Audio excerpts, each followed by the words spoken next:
Mis padres me dieron en adopción cuando era niño, simplemente porque nací varón. Ahora, después de 20 años sin tener noticias suyas, reaparecieron para pedirme dinero. Actualmente tengo 25 años, pero todo comenzó cuando tenía apenas 6, o incluso desde mi nacimiento. Era el tercero y el más pequeño de 3 hijos. Mi familia no era rica, pero tenían suficiente para mantenernos. Vivíamos en una casa heredada en un pueblo pequeño, lo cual ayudaba mucho con los gastos. Además, mis abuelos tenían una granja que aportaba bastante comida. Mi papá trabajaba como conductor de camión, así que solo estaba en casa cada 3 o 4 días. Mi mamá era mesera. Ya tenían 2 hijas, y cuando mi madre quedó embarazada de mí, no fue planeado. En ese momento yo no entendía nada, pero con el tiempo me di cuenta, nunca me desearon. Mi madre esperaba una niña. Su razonamiento era que si yo también fuera mujer, podría heredar la ropa de mis hermanas y no tendrían que gastar en ropa nueva. Mis hermanas, que me llevaban apenas un año, usaban tallas similares y compartían todo. Pero nací hombre, y fue una gran decepción para ellos. Desde pequeño me vestían con ropa femenina, incluso fui al colegio con el uniforme viejo de una de mis hermanas. Me daba una vergüenza enorme. Aunque era muy chico, aún recuerdo cómo se burlaban de mí por usar falda y tener el cabello largo. Cuando me quejaba, mi madre no hacía más que golpearme. Crecí entre insultos y gritos. Mi padre era ligeramente mejor, pero apenas lo veía. A veces era neutral, otras veces era tan cruel como mi madre, o incluso peor. Y aunque no fui un niño perfecto, cuando entendí que mis hermanas eran las preferidas, empecé a rebelarme. Ellas recibían todo, y a mí me dejaban las sobras. Me desquitaba con ellas porque pensaba que eran la causa de mi infelicidad. Por supuesto me castigaban por eso. A veces ni me daban de cenar y tenía que prepararme el desayuno solo. Una vez, recuerdo haber regresado a casa llorando porque se burlaron de mí en el parque por vestirme como niña. Al entrar, vi que mi madre les había comprado ropa nueva a mis hermanas para las fiestas. No pude más. Tomé unas tijeras y destrocé esa ropa. No lo hice por maldad, sino por pura desesperación. Pero ellos no vieron mi dolor, solo me castigaron como si hubiera cometido un crimen. Fue entonces cuando decidieron darme en adopción. Esperaron un mes, pero nadie me quiso.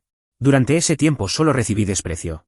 Mi madre repetía que, si hubiera sabido que yo sería un niño, jamás me habría tenido. Esa frase me marcó para siempre. Al final, mi papá habló con unos conocidos de un pueblo cercano. Era una pareja humilde que llevaba más de 10 años intentando tener hijos. Aceptaron adoptarme sin dudar. Recuerdo que cuando les dio la noticia a mi madre y a mis hermanas, todos celebraron que al fin se desharían de mí. Mi papá aclaró que ellos eran muy pobres, que tal vez ni siquiera podría ir a la escuela. Y mi madre solo dijo, no me importa, llévalo mañana mismo. Yo estaba en un rincón, abrazado a una cortina. A pesar de todo, me dolía dejarlos. Lloraba en silencio mientras ellos ni me veían. Mi padre se me acercó, me dio unas palmadas en la espalda y dijo, mañana conocerás a tu nueva familia. Lloré, pero entendí que no servía de nada, así que me fui a mi habitación, con la esperanza de que esas nuevas personas fueran mejores. A la mañana siguiente me llevaron con ellos. No recuerdo bien cómo me sentía, solo que todo era muy confuso. Su casa era pequeña, de una sola habitación, pero convirtieron un pequeño cuarto de almacenamiento en mi dormitorio. Para mí, eso ya era mucho. Nunca había tenido cama propia, dormía en una camilla en el cuarto de mis hermanas. Esa habitación era pequeña, pero cálida y solo para mí. Ellos se llamaban Betty y Clint. Eran amables y me trataron con cariño desde el primer día. Pero yo venía de tanto rechazo que no sabía cómo responder. Estaba convencido de que en cualquier momento me dejarían también. Me costaba confiar, pensaba que su afecto era temporal. Me tomó meses aceptar que realmente me querían, que su amor no era una farsa. Ese año no fui a la escuela, porque el cambio de hogar ocurrió justo a mitad del ciclo escolar. Pero Betty y Clint me prometieron que el siguiente año me inscribirían, y pude ver cómo se esforzaban trabajando horas extra para poder ahorrar lo suficiente. Fue entonces cuando empecé a quererlos de verdad. Lo que parecía un castigo terminó siendo una bendición. Mis padres biológicos nunca volvieron a buscarme, y sinceramente, me alegró. Con Betty y Clint, por primera vez me sentía aceptado tal como era. Ellos eran personas muy trabajadoras. Tenían un pequeño negocio de comida frente a su casa, y pasaban entre 14 y 16 horas diarias atendiendo. Pero al estar justo ahí, siempre los tenía cerca. Con el tiempo empecé a pasar mis días ayudándolos en lo que podía. Cuando por fin entré a clases, me concentré en estudiar, aunque seguía colaborando en casa cuando tenía tiempo. Ya con 10 años, incluso ayudaba a Clint en la caja registradora, y se me daba bien hacer cuentas. Desde pequeño comencé a aprender sobre negocios y administración. Mi idea era quedarme a cargo cuando terminara la escuela, pero ellos insistieron en que debía estudiar una carrera universitaria. Así que pagaron mis estudios con sus ahorros, ya que la edad y el trabajo los tenían cada vez más agotados. Yo quería cuidarlos como ellos lo habían hecho conmigo, pero ellos me pedían que me enfocara en mis estudios, asegurándome que todavía podían seguir unos años más. Elegí estudiar negocios y contabilidad, porque soñaba con convertirme en emprendedor. El día que me gradué fue el más feliz de mi vida.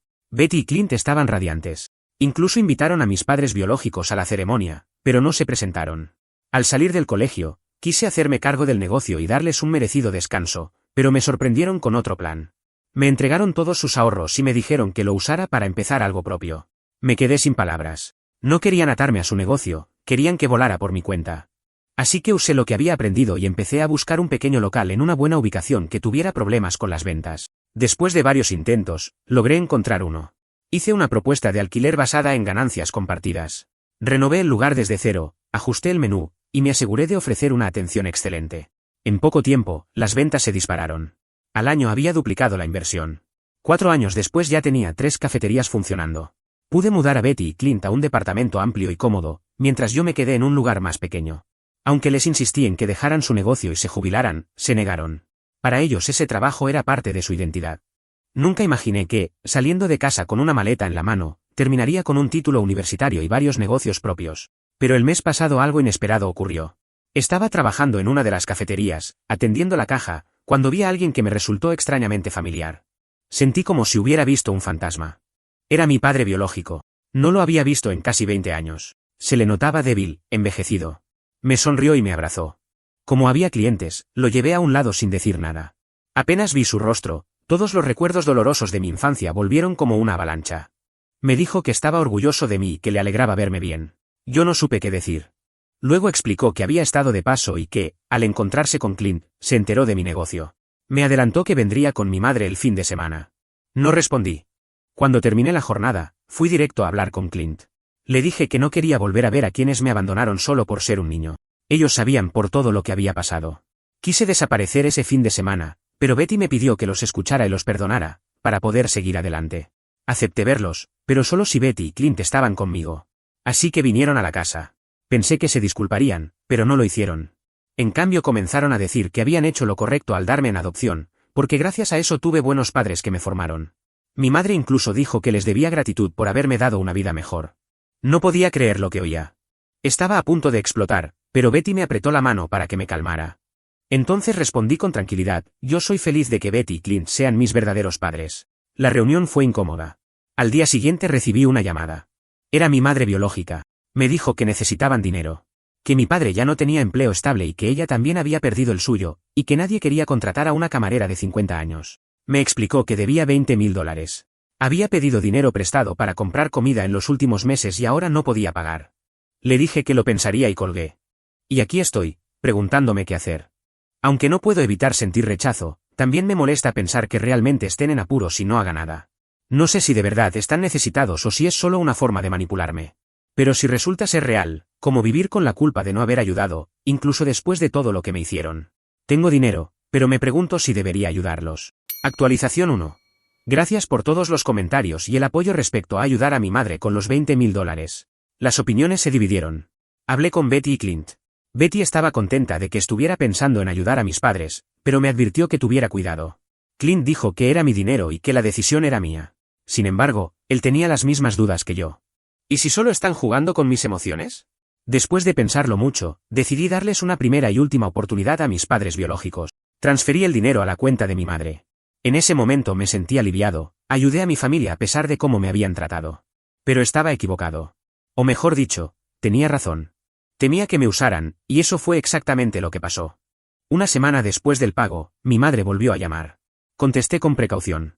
Me agradeció por la ayuda, y luego dijo, tus hermanas quieren verte, cuando puedes. Por un momento pensé que la familia realmente quería aceptarme de vuelta. Sé que mis padres me trataron mal y los odiaba, pero nunca odié a mis hermanas. Tal vez en la infancia les hice alguna travesura, pero al crecer nunca guardé rencor, no es culpa de ellas. A veces pensé que mis padres me dejaron no por ser malos, sino porque eran pobres. Le dije a mi madre que podíamos vernos el próximo domingo y que podía ir yo a su casa. Ella me cortó, ¿y si nos vemos en otro lugar? No le di importancia y acepté. Dijo que después me mandaría el lugar y la hora. Después de la llamada sentí algo raro, ¿por qué no quieren que vaya a casa? No es tan importante dónde, pero si vas a ver a tu hijo después de tantos años, ¿no es lógico invitarlo a casa y no a un restaurante? Al poco tiempo me envió la dirección, y era uno de los restaurantes más caros de la ciudad. No lo entendí al principio porque estaba más preocupado por no haber sido invitado a casa. Cuando llegué, ya me esperaban. Mis hermanas me abrazaron con emoción y por un momento sentí alegría después de tantos años. Hablamos contentos hasta que trajeron el menú. Ahí comenzaron a pedir, eligiendo a propósito los platos más caros. Cuando preguntaron a mi padre, él solo sonrió y dijo, pidan lo más caro, mi hijo ya es un hombre importante. Eso fue mezquino. Si Betty hubiera dicho eso, me hubiera sentido orgulloso, pero viniendo de mis padres biológicos, sonó sucio y cruel. Solo me senté a verlos llenar sus estómagos a mi costa. Y sí, pagué la cuenta. Pensé en irme antes de pagar, pero sería demasiado duro. Juré no caer en su trampa otra vez. El resto de la noche fui frío y distante, aunque seguro ni se dieron cuenta. Ni siquiera me invitaron a casa. En cambio mi hermana mayor preguntó, ¿y dónde está tu esposa? Sonreí forzado y respondí, en ningún lado, y me despedí. Al volver, le conté a Betty sobre mi familia egoísta. Ella estaba en shock. Es una mujer amable e independiente, y todo eso le parecía terrible. Me aconsejó no ser tonto, no malgastar mi energía en ellos y enfocarme en mi vida, y así hice. Una semana después mis hermanas llamaron, pero no respondí. Luego llamó mi madre y tampoco contesté. Ya pasaron 2 meses y dejaron de escribir y llamar. Creo que entendieron la indirecta. No quiero que formen parte de mi vida. Actualización final. Hola a todos. Como dije antes, dejé de contestar a mis hermanas y padres biológicos porque entendí que solo querían mi dinero. Ya casi han pasado 5 meses. Ayer mi madre volvió a llamar. Vi la llamada entrante y sin pensarlo, contesté. Empezó con preguntas sin importancia sobre mi vida y trabajo. Sonaba tan falsa que no pude aguantar y pregunté, ¿qué quieres? Respiró profundo y dijo, tus hermanas tuvieron que dejar la universidad porque tu padre no pudo pagar. Queremos que las ayudes a volver. Me enojé. Intentó calmarme diciendo que son mis hermanas, mi familia, y que debía ayudarlas. En ese momento estaba en el trabajo y no quería arruinarme el día, así que colgué. Esa noche volvió a llamar. Ignoré varios intentos, pero empezó a molestarme. Ignorar no arregla nada. Cuando volvió a sonar, contesté. Ella fue directo al grano, tus hermanas estarían felices de poder volver a la universidad. ¿Cómo lo arreglamos? ¿Vas a pagar todo o por semestres? Creo que es mejor que me transfieras el dinero y yo pago, así no te preocupas. Me reí y dije, calma señora. No pienso pagar nada. Ella no esperaba eso. ¿Entonces no pagas todo de una vez? Bueno, entonces por partes. Le volví a repetir, no pagaré ni todo ni por partes. La educación de mis hermanas no es mi responsabilidad, sobre todo después de que mis padres me abandonaron y nunca se preocuparon por mí. Solo me contactan para sacar dinero. Ella se enfureció y gritó, no olvides quién te parió, existes gracias a nosotros. Tu padre te encontró buenos tutores, y ahora que es tu turno de ayudarnos, no puedes negarte. Debes cuidar a tu familia, padres y hermanas. Tenía mucho que responder, pero sabía que todo chocaría contra el muro de su egoísmo. Por eso dije, estoy agradecido con mis padres, Clint y Betty. Ellos merecen todo el crédito por mi éxito. ¿Y ustedes quiénes son? Mi nombre no aparece en sus documentos. No tienen ni una foto mía. Y en realidad, no los conozco. Empezó a insultar y gritar, pero yo calmado respondí, se confundió de número señora, y colgué. Llámenme egoísta, cruel o insensible, pero no voy a regalar mi dinero a gente que nunca fue mi familia. Me abandonaron cuando era un niño. Y para los que preguntaron en comentarios anteriores por qué llamo Clint y Betty por sus nombres y no mamá y papá, en realidad, los llamo así desde hace mucho, no justo después de mudarme con ellos, pero sí cuando me dieron la oportunidad de estudiar, cuidaron de mí y me quisieron. Me encariñé y los llamo mamá y papá. Aquí en Reddit uso sus nombres solo para facilitar la narración. Clint y Betty son mis verdaderos padres. Y para mis padres biológicos, bueno, ni siquiera tengo nombres para ellos. Simplemente ya no existen para mí.